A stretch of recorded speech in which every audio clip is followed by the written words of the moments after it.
Muito bem, louvado seja Deus. Vamos à palavra de Deus. Abra sua Bíblia no livro de Marcos, no capítulo 8. Nós vamos ler hoje dos versos 11 até o verso de número 13. Nós estamos nessa série de mensagens intitulada O que quer que eu faça, onde estamos vendo o Evangelho de Marcos de forma expositiva, texto a texto. E hoje nós leremos Marcos capítulo 8, dos versos 11 até o verso de número 13. E o título da mensagem de hoje é A Espera de um Milagre. A espera de um milagre. Marcos capítulo 8, dos versos 11 ao verso de número 13.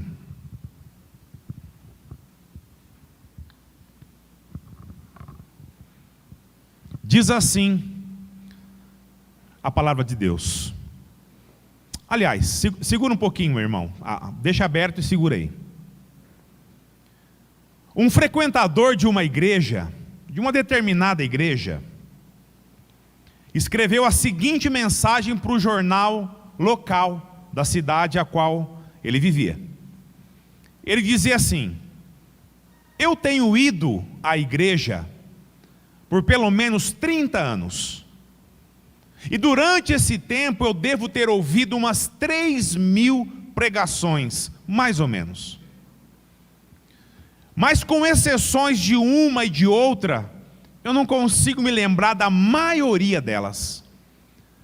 Por isso eu acho que eu estou perdendo meu tempo. E os que pregam as mensagens também estão perdendo o tempo deles comigo.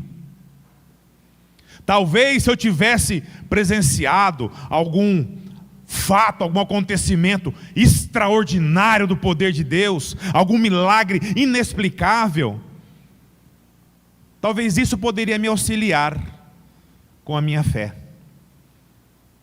E mandou para o jornal. E aquele jornal de grande tiragem naquela cidade percorreu por toda a cidade. E gerou, obviamente, uma grande discussão entre os religiosos que assinavam ele e recebiam ele. Meus irmãos, infelizmente, essa é uma realidade não muito distante quando nós pensamos o nosso contexto de igreja atual. Não é. E aqui eu falo com tristeza no meu coração. Cada dia, irmãos, mais e mais pessoas se veem apáticas em suas vidas espirituais, sentindo necessidade de experiências sobrenaturais inexplicáveis. Para quê? Para que a sua fé ela seja renovada. Talvez alguns de nós devam ter pensado isso algum dia. Talvez alguns de nós esteja pensando isso nesse momento. Meus irmãos, mas o convite da palavra de Deus hoje para mim e para você é que para nós entendamos o que Deus tem a dizer sobre isso. Por isso eu convido os irmãos agora a abrir a sua Bíblia aí no capítulo 8, dos versos 11 até o verso 13. Diz assim a palavra de Deus: Então vieram os fariseus e começaram a discutir com Jesus, pedindo-lhe um sinal do céu para o colocar à prova. Depois de suspirar profundamente no íntimo, disse: Por que esta geração pede um sinal? Em verdade vos digo que não será dado sinal algum a esta geração. E deixando-os, tornou a entrar no barco e foi para o outro lado. Abaixe sua cabeça. Deus, estamos nesse momento diante da Tua palavra, Pai, com ela aberta nas nossas mãos. E estamos aqui, Deus, clamando a ação do Teu Santo Espírito. Abra nosso coração, Deus, em entendimento, para que nesses poucos versos, Deus, nós consigamos, Deus, enxergar a Sua verdade. E que ela nos mude, nos transforme, nos ressignifique de dentro para fora. nós possamos, Deus, sair daqui, Pai, bem melhor se nós entramos. Essa oração que fazemos e te entregamos, não é nos nossos méritos, mas é no de Jesus. Amém. Meus irmãos, esse pequeno relato do livro de Marcos, a um olhar menos atento, pode passar desapercebido ensinamentos preciosos que Deus tem para mim e para você. Por isso que eu sempre digo, sempre bato na mesma tecla. Quando eu e você lemos as Escrituras, nós temos que lê-la com maturidade que nos cabe. Não ler de qualquer forma, de qualquer jeito, como se estivesse lendo uma receita de bolo, ou uma bula de um remédio. Mas não podemos deixar que a nossa maturidade nos impeça também de olhar para as Escrituras com um olhar curioso, igual de uma criança. E o que eu quero dizer com isso? Quem é pai e mãe vai entender o que eu digo. Quando você senta com o seu filho, ou talvez um irmãozinho mais novo, né, para ler algo interessante, como que a criança se comporta? Ela fica sempre quietinha, ouvindo atentamente a leitura, ou volta e meia ela faz uma pergunta: mas por que isso? Mas por que aquilo? Como assim? Explica de novo. Não é assim que eles fazem, quando eles se comportam? E por que eles agem dessa maneira? Porque eles querem de fato entender e aprender sobre o que está sendo lido. E será que é dessa forma que nós estamos lendo a nossa Bíblia? Ou melhor, será que nós estamos lendo a nossa Bíblia? Meus irmãos, esses versos é um bom exemplo de que enquanto mantivermos o interesse e a curiosidade de uma criança diante de um novo assunto, Deus ele sempre nos surpreenderá através da sua palavra. Amém, irmãos? Sempre. Então vamos lá. No final do verso 10, nós podemos observar que Marcos relata que Jesus e seus discípulos, logo após Cristo alimentar toda aquela multidão com pães e peixes na região lá de Decápolis, que nós vimos recentemente, ele se dirige para a região de Dalmanuta. Já o Evangelho de Mateus, nessa mesma passagem, nos diz que eles foram para a região de Magadã, também conhecido naquela época como Magdala, de onde veio Maria Madalena. Atualmente essa cidade chama-se Migdal e fica próximo às margens do Mar da Galileia, próximo à cidade de Genezaré, lá na Palestina. Aí você pode estar perguntando, mas Marcos não disse que eles foram para a região de Dalmanuta? Já Mateus diz que foram para a região de Magadã ou Magdala? Então quem é que está certo? Meus irmãos, ambos estão certos. Quando eles usam a palavra região, antes de mencionar o nome de ambos os lugares, eles estão relatando de forma correta. Apesar de se tratar de dois lugares distintos, eles ficam próximos, muito próximos um do outro, cerca de 200 a 300 metros de distância apenas. Tá, pastor, mas qual que é a importância disso? Primeiro, para a gente ter noção de onde os fatos históricos relatados nos evangelhos aconteceram. Digo histórico, pois a arqueologia está aí para provar e comprovar todos os relatos bíblicos. E segundo, mostrar para mim e para você que o que milita em desobediência a Deus ocupa todos os espaços e tenta colocar à prova tudo o que Deus quer que eu e você saibamos. Eles saíram da região de Decápolis e agora eles estão na região de Dalmanuta ou Magdala. E um detalhe interessante aqui é, onde quer que eles iam, lá estavam os seus opositores, os opositores do Evangelho. Mantenha sua Bíblia aberta, irmão, e leia comigo novamente o verso 11, a primeira parte apenas. Então, vieram os fariseus e começaram a discutir com Jesus. Até aqui. Meus irmãos, eles acabaram de colocar os pés naquele lugar. E pronto. Já veio a turma do tumulto, da discussão. O Evangelho de Mateus nos diz que além dos fariseus, os saduceus também estavam lá. Para quê? Para testar a paciência de Cristo. Para quem não sabe, os saduceus eram pessoas da alta sociedade, lá da região da Judéia. Ocupavam cargos políticos, cargos religiosos, eram considerados nobres por conta do seu relacionamento com a realeza.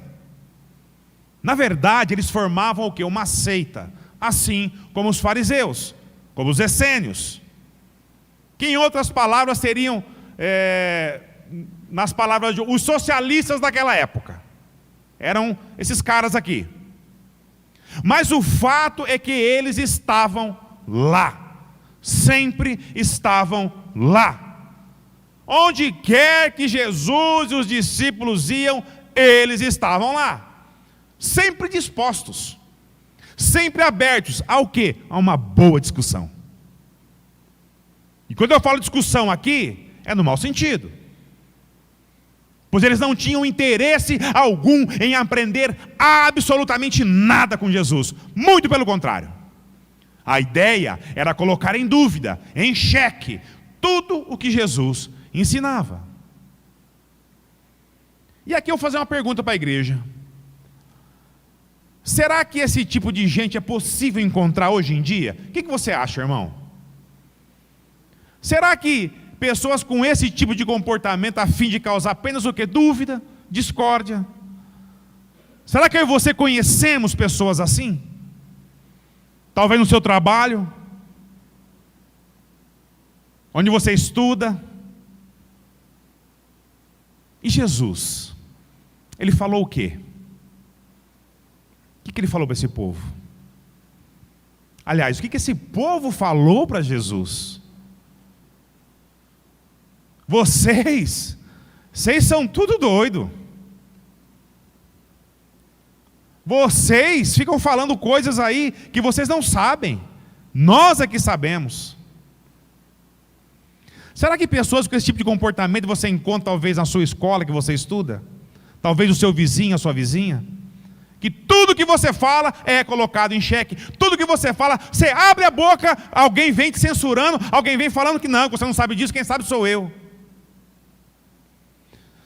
Meus irmãos, eles não sabiam absolutamente nada acerca dos ensinamentos de Cristo. Mas o que eles queriam era apenas discordar, apenas contrariar.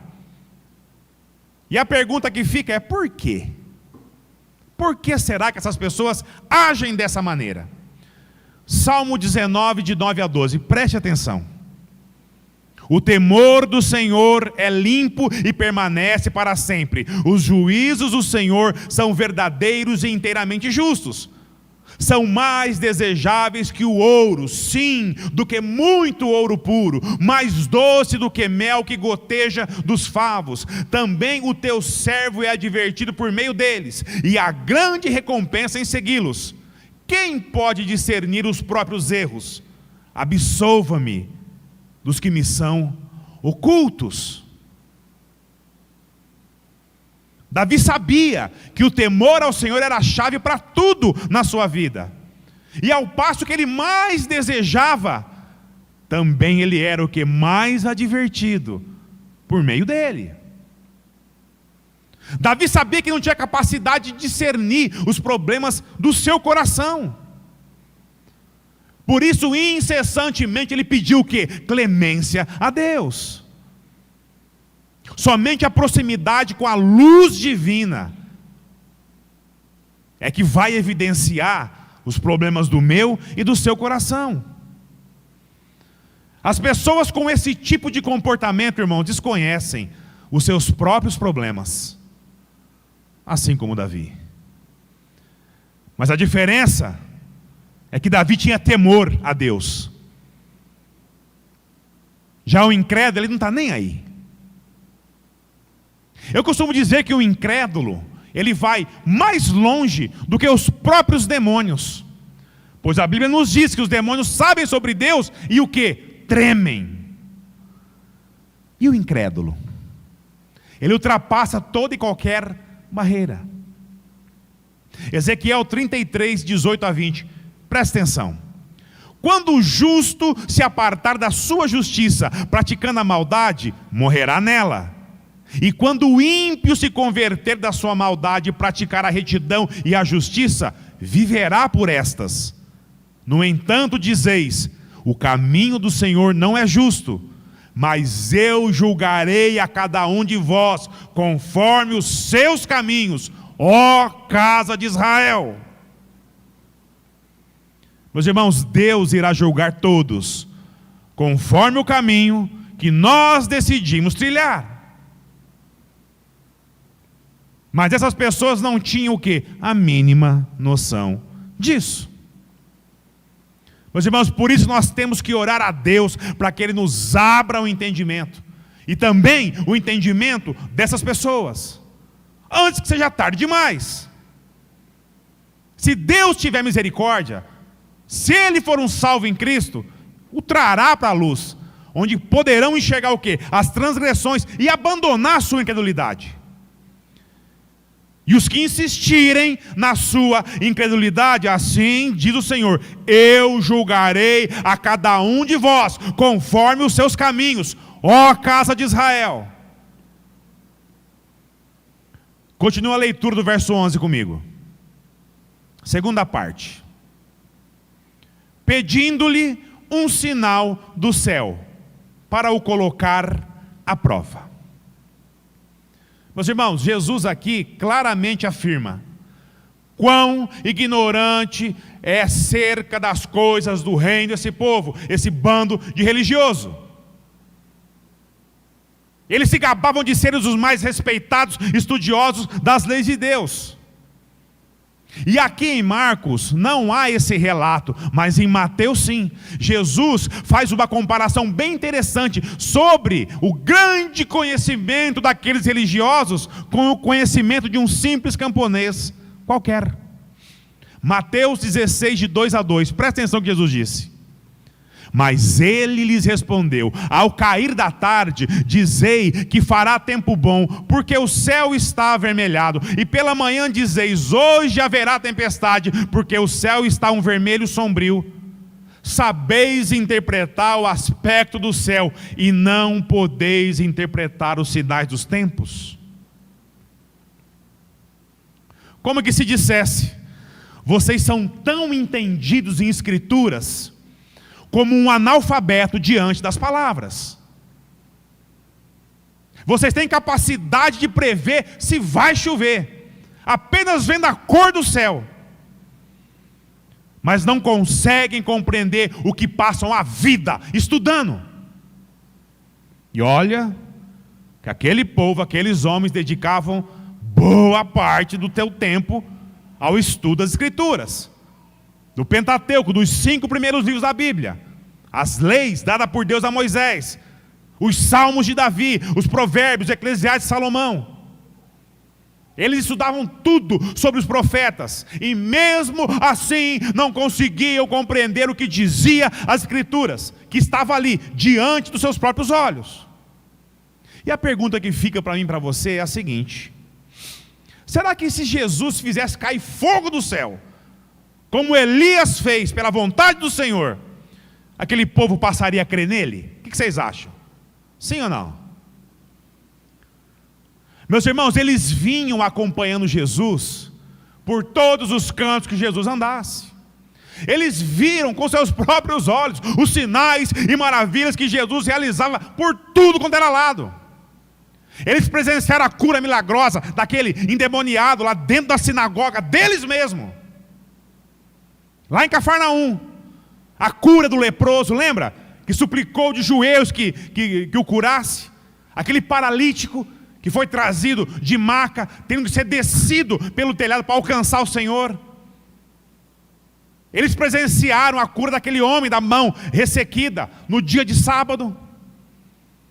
Eles sabiam que Jesus acalmou aquele mar. Viram a cura do endemoniado gadareno, onde a legião de demônios foi na manada de porcos.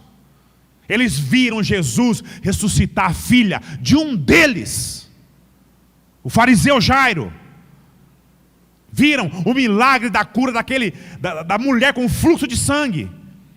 Eles viram Jesus alimentar quase 20.000 pessoas, realizando o milagre da multiplicação de pães e peixes. Eles souberam do testemunho de todos os discípulos, da caminhada de Jesus sobre o mar. Viram Jesus curar a filha da mulher cananeia, só com o poder da sua palavra.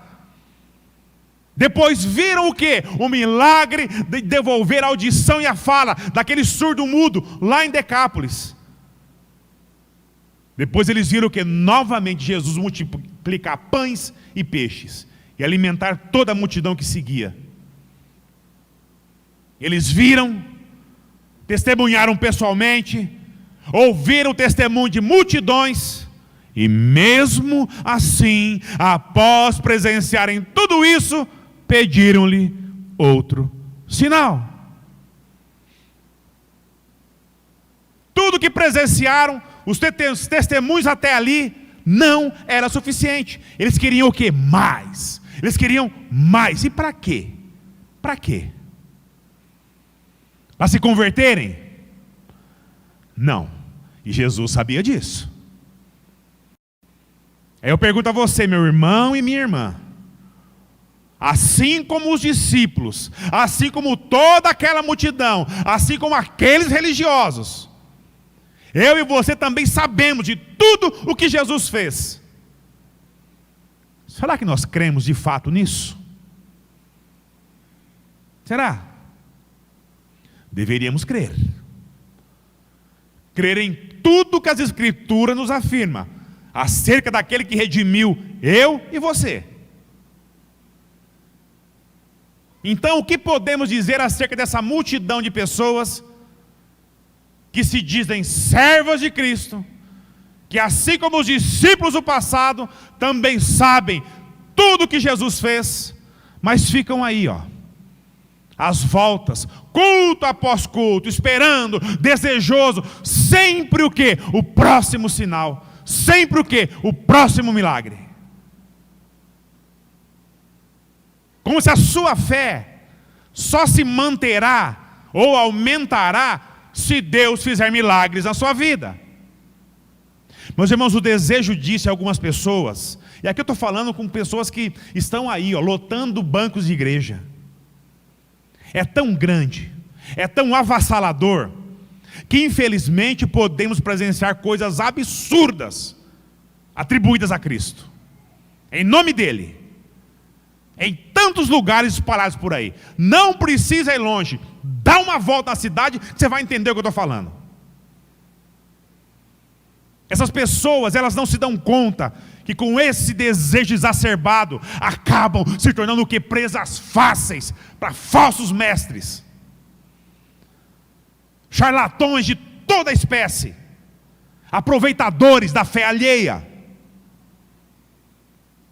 que vão se valer desse desejo, do desejo do coração dessa pessoa, da busca sempre pelo próximo milagre, pelo próximo sinal, e os enredarão em situações o quê? Criadas, elaboradas, para que ele acredite que sim, esse é super espiritual, pode seguir ele de olhos fechados. Meus irmãos, não se enganem, com certeza a intenção dessa gente nunca será de dar a glória a Deus, a não ser a si mesma, e tirarão o máximo de proveito pessoal disso, às custas dessa meninice, dessa ingenuidade. Eles vendem a ideia de que por causa deles, por causa da super espiritualidade que eles possuem, da sua determinância, porque determinam, né? Deus tem a obrigação de realizar o milagre daquele que deseja, e ele crê nisso. E se o milagre não vier? Sabe de quem é a culpa? É minha e sua ainda, irmão. Sabe por quê? Porque a minha e a sua fé, fraquinha, não passa desse teto aqui. É o que eles dizem. E faz isso de que forma? Com hora marcada, com local definido. Pelo menos 1, 2 vezes na semana. Meus irmãos, em outras palavras, eles estão afirmando que a terceira pessoa da Trindade, o Espírito Santo de Deus, está de prontidão para atender às ordens deles. O que eles determinam, na hora e no jeito que lhe convém. Meus irmãos, é tanto culto de milagre, é tanta gente recebendo coisas extraordinárias de Deus, que de fato, aqueles que não compreendem o Evangelho, irão começar a achar que o negócio não é aqui. Não é aqui. Não é numa igreja séria. Por quê? Porque lá não tem fulano. Lá tem fulano, aqui não. Mas por quê? Não, porque lá tem ciclano, aqui não tem. Lá Deus faz maravilhas. Aqui é só correção, exortação. Aqui é só Bíblia, coisa chata, coisa enfadonha. Eu durmo às vezes no culto. Meus irmãos, o ser humano naturalmente não gosta de ser corrigido. Mas me perdoe dizer, irmão, se você quer um relacionamento sério com Deus, leia a Bíblia. Que ela vai ler eu e você, de cima até embaixo. Do fio do cabelo ao dedinho do pé. À medida que você vai lendo a Bíblia, ela vai escaneando você, de cima a baixo. E eu te garanto, o que nós descobriremos de nós mesmos não é nada agradável de se ouvir. Mas pastor, a Bíblia nos diz que Deus realizou tantos milagres. Por que eu não posso, pastor, desejar umzinho só para a minha vida? Meus irmãos, presta atenção. Se você parar para ler e analisar todos os milagres que Deus fez, se você de fato ler todo o relato bíblico e não isolar o verso, a fim de dar apenas um respaldo para o desejo do seu coração, você vai perceber que por trás de cada milagre sempre existiu o propósito de Deus para fazê-lo. Sempre. E isso só acontecia quando seus servos fiéis estavam em situações de risco ou de necessidades vitais, que só seriam socorridos por intervenção de Deus. Nunca, em lugar algum da Bíblia, você vai encontrar um relato de milagre que Deus fez por ter sido o quê? Obrigado, coagido, induzido, ou para atender um desejo lícito, pelo amor de Deus, do coração de quem quer que seja. Não vai. O que nós vemos é o agir de Deus, capacitando seus servos de forma até sobrenatural, sim, para que eles resolvam os seus problemas. Quer um exemplo? Davi e Golias. Deus acabou com a raça de Golias? Ou capacitou Davi para fazer? Meus irmãos, e quando o milagre excedia todo e qualquer entendimento, era porque os planos do Senhor deveriam ser cumpridos. E sempre no final era para o seu louvor, para a sua glória. Amém? Um exemplo disso foi no Êxodo, onde Deus mostrou todo o seu poder, libertando o seu povo do cativeiro. E o próprio Senhor Jesus, que fez coisas extraordinárias no seu ministério. Quando é para Deus fazer, na minha e na sua real necessidade, e se isso for de encontro, com os desígnios dEle, pode esperar, irmãos, o milagre vai acontecer. Mas se é para eu e você fazer, Ele vai capacitar eu e você. Agora, se o meu desejo e o seu desejo do coração for para gastar com coisas que não agradam ao Senhor, irmão, pode pedir. Mas pode pedir à vontade. Você sendo um servo, você pode pedir à vontade. Porque o nosso Pai que está no céu vai dizer, não. E muitas vezes Ele não vai nem dizer nada. Só o silêncio dele já é a resposta para mim e para você. Mas aquela gente, aqueles religiosos, eles queriam mais um milagre. Eles pediam o quê? Um sinal dos céus. E qual que foi a resposta que Cristo deu a eles? Leia comigo o verso 12, a primeira parte apenas. Depois de suspirar profundamente no íntimo, Ele disse, por que esta geração pede um sinal? Em verdade vos digo, que não será dado sinal algum a esta geração. Meus irmãos, quando eu penso nos desagrados que eu e você cometemos a Deus, sabe, na nossa desobediência, apesar de ter a palavra de Deus, a minha e a sua disposição, dia e noite, e mesmo assim insistimos quantas vezes em fazer o que é errado, eu imagino a reação de Deus seja exatamente essa, sabe, um suspiro assim, profundo, íntimo, olhando para a gente, dizendo, filho, de novo, meu Deus do céu, até quando?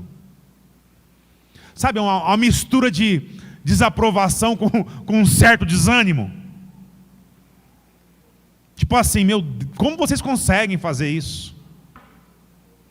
Eu deixei tudo ali registrado, uma nota na mão de vocês. Leiam, descubram, ouçam a minha voz. Lembra quando você era criança e a gente fazia aquela arte tão grande, mas aquela arte tão grande que o nosso pai até desistia de corrigir a gente, lembra? Quem já aprontou assim nesse nível? Irmão, eu dei trabalho para meu pai, para minha mãe. Eu já aprontei muito nesse nível. Que meu pai, certo, vou chegar em casa, vou levar a maior surra da vida. Meu pai só conseguia olhar para mim. Ele não conseguia nem ter reação de tão desobediente que eu fui. Tudo que ele conseguia fazer era suspirar. Sabe, fundo. E nos olhar daquela forma que doía mais que se tivesse dado uma coça de chinelo. Quando eu leio esse verso, é exatamente isso que me vem na minha mente. A minha desobediência, o meu mau comportamento, a minha atitude errada, era evidenciada através de um suspiro, bem profundo.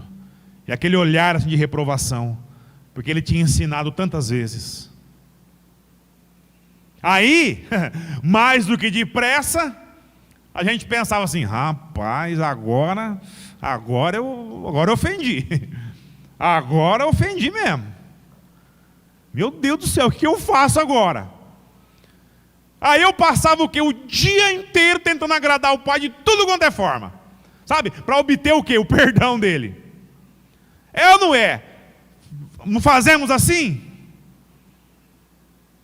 E sempre, por pior que fosse a ofensa, o nosso pai, a nossa mãe, mais cedo ou mais tarde, nos abraçava e pedia para nunca mais fazer aquilo de novo. Irmãos, que saudade do meu pai. Que saudade do meu pai. Mas aqui a coisa era um pouco diferente. Confira comigo a continuação da resposta de Jesus, no verso 12. Em verdade vos digo, que não será dado sinal algum a essa geração. Meus irmãos, quando esses homens aqui eles pedem um sinal, acham que isso era de forma sincera? Acham que isso aqui era para a redenção deles? É óbvio que não. Pois Jesus sabia muito bem o que passava dentro do coração de cada um daqueles religiosos.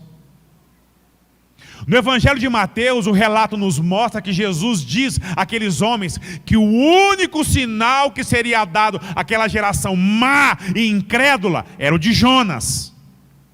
Mas o que será que Jesus quis dizer com isso? quando o profeta Jonas foi engolido pelo grande peixe, e enquanto estava no ventre daquela criatura, Jonas ora ao Senhor para que ele não morresse. Jonas pede a Deus que ali não seja o quê? A sepultura dele. Então Deus ordena que o peixe o vomitasse na praia, livrando ele da morte certa. Pois Deus, ele tinha um propósito com aquilo tudo. Mas o fato é que Jonas passou 3 dias e 3 noites no ventre da criatura, antes de ser expelido, vomitado. Pois o próprio Deus com isso, o propósito do Senhor era que Jonas fosse até Nínive e pregasse sob a ira de Deus, que iria acabar com aquela cidade. E os ninivitas naquela ocasião, eles creram na mensagem que Jonas havia trazido. E se arrependeram dos seus pecados até então. E aquela geração de ninivitas, eles foram salvos por Deus. E o que Jesus está dizendo àqueles religiosos é que até um povo pagão, como os ninivitas, creram no milagre de Deus, preservando Jonas dentro do peixe, e se arrependeram com a sua mensagem. Mas aquela geração que, apesar de fazerem parte do povo escolhido de Deus, após presenciar tantos sinais, tantas maravilhas, ainda continuavam incrédulos no seu coração. E assim como Jonas ficou 3 dias e 3 noites dentro do ventre do peixe, Jesus iria ficar na sepultura por 3 dias e 3 noites. Mas ressurgiria ao 3º dia em glória, em majestade, ressurreto, e toda aquela gente iria ver isso. E todo aquele que crê seria salvo. Mas não aquela geração adúltera e incrédula. Deus salvou uma geração inteira de pagãos que se converteram após Jonas ir lá pregar. Mas não salvaria aquela geração de religiosos. De religiosos. Não salvaria. Apesar deles serem o povo escolhido de Deus. Irmãos, isso aqui fala muito ao meu e seu coração. Pelo amor de Deus, irmãos, arranque essa erva daninha da religiosidade da sua vida, irmão. Se aproxime de Cristo genuinamente. Se coloque como servo, como instrumento na mão do Redentor. A igreja não é minha, a igreja não é sua, a igreja é de Deus.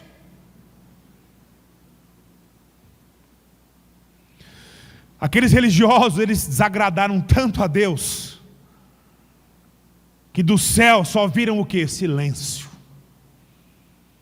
Silêncio e ignorância da parte de Deus. Leia comigo o verso 13. E deixando-os, tornou a entrar no barco e foi para outro lado. Meus irmãos, será que o milagre que eu e você tanto buscamos, de fato isso é necessário na minha e na sua vida? Será que o milagre que a gente tanto busca, será que Deus já não deu capacidade a mim e a você para resolver? E nós não estamos querendo enxergar isso? Ou talvez não queremos enxergar, preferindo o quê? O comodismo cristão, achando que Deus é o quê? Nosso mordomo, nosso servo. Será que Deus tem algum propósito em nos conceder esse milagre? Será que esse milagre de fato irá engrandecer o nome de Deus? Ou será apenas para minha e para a sua satisfação? Meu irmão, minha irmã, Deus sabe quando intervir na minha e na sua vida. Ele sabe. Se o meu e o seu pedido for lícito aos olhos de Deus, for justo, E se o nosso pedido estiver de acordo com a vontade e o propósito dele, ou ele nos capacitará a resolver. E se isso for demais para mim e para você, ele mesmo vai intervir a nosso favor. Mas sabe como? Sem alarde, sem histeria, sem publicidade alguma. Só eu, você e ele. É assim que Deus age. Mas se o meu e o seu pedido de milagre, for para nossa satisfação, não porque nos é necessário, mas porque é desejoso, por motivação errada do meu e do seu coração, haverá apenas 2 caminhos a seguir. Primeiro, que nem esses homens aqui, esperar apenas o silêncio de Deus. Ou segundo, se tornar presas fáceis para falsos mestres, que nos ajuntarão pela coceira que estará nos nossos ouvidos, como diz lá em 2 Timóteo, e farão misérias com todas as áreas da nossa vida, principalmente a financeira, a minha e a sua carteira, e ainda deixarão a sensação de que nós estamos aonde? No centro da vontade de Deus. Meus irmãos, há alguns meses atrás surgiu mais um desses aqui. É um atrás do outro, é impressionante. Dessa vez foi um menino, né? Vocês estão acompanhando aí, não estão? Um garoto que deveria estar o quê? Frequentando a escola, se preparando para a vida adulta. Mas sem sombra de dúvidas, motivado o quê? Pelo meio que ele vive. Se auto-intitulou que é um pregador da palavra de Deus. E bastou o quê? Criar uma caricatura de si próprio, mudar a forma de falar, criar jargões, frases de impacto, aliado a técnicas do quê? De manipulação mental. Ele veio arrastando verdadeiras multidões por onde ele passava. E também arrastando verdadeiras fortunas dessa multidão. Eu quero olhar no Instagram e Facebook, você seguindo esses irmãos aí. Nós vamos sentar ali,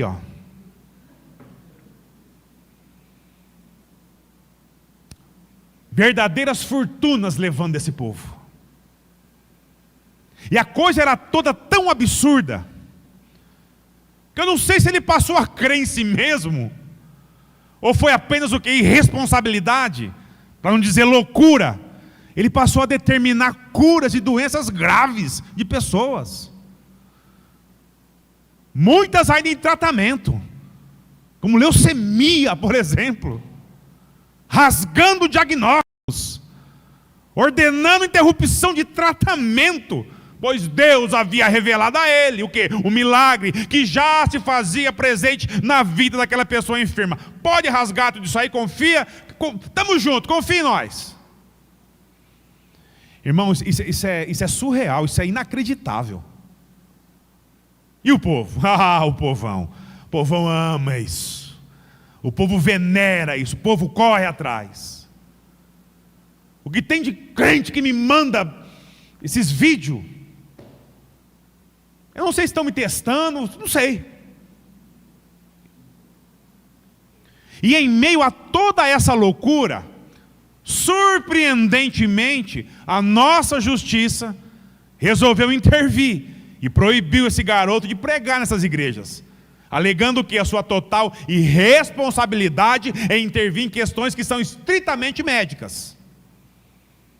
Enfim, de vez em quando nossa justiça acerta, irmão. Não é só erro, não.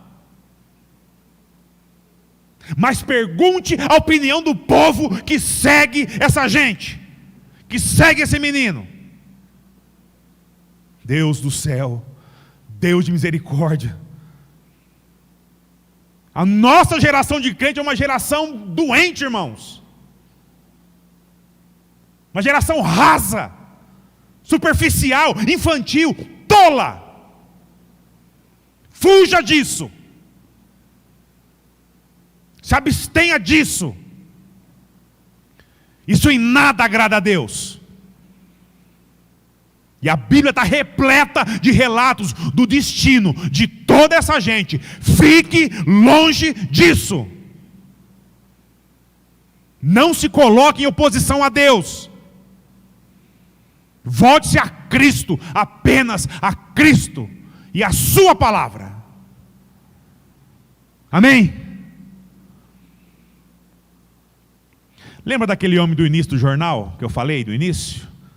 Frequentador de igreja há pelo menos 30 anos, que publicou aquela nota no jornal, que após ele ouvir cerca de 3.000 pregações, ele concluiu que ele estava perdendo o seu tempo.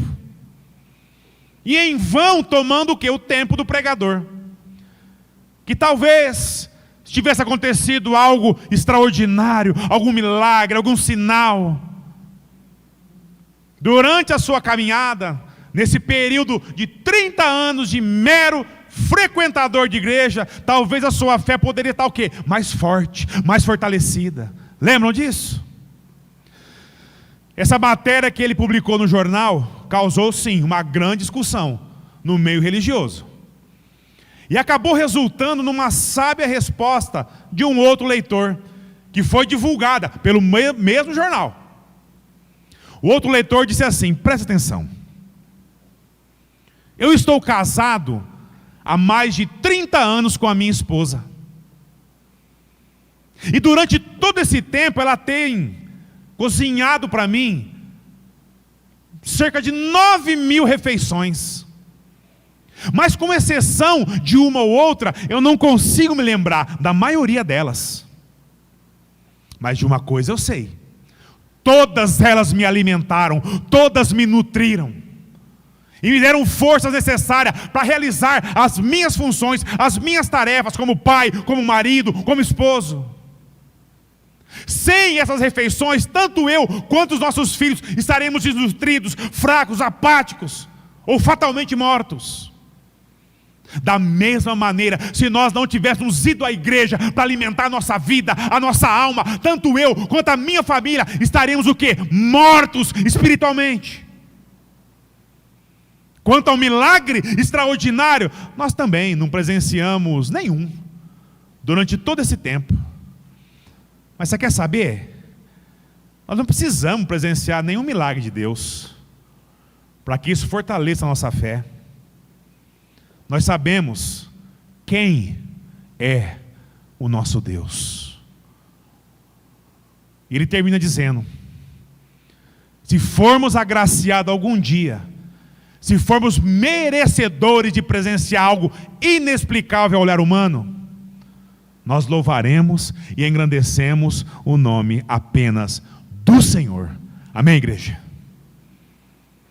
E caso isso nunca aconteça, nunca, todos os dias ao acordar pela manhã, nós sim renderemos graças a Deus, porque Ele já realizou o maior milagre nas nossas vidas, que foi nos tirar do caminho que nos levaria à condenação eterna das nossas almas, do jeito sujo, imundo, a qual nós nos encontrávamos, pois nós estávamos entregues a nós mesmos.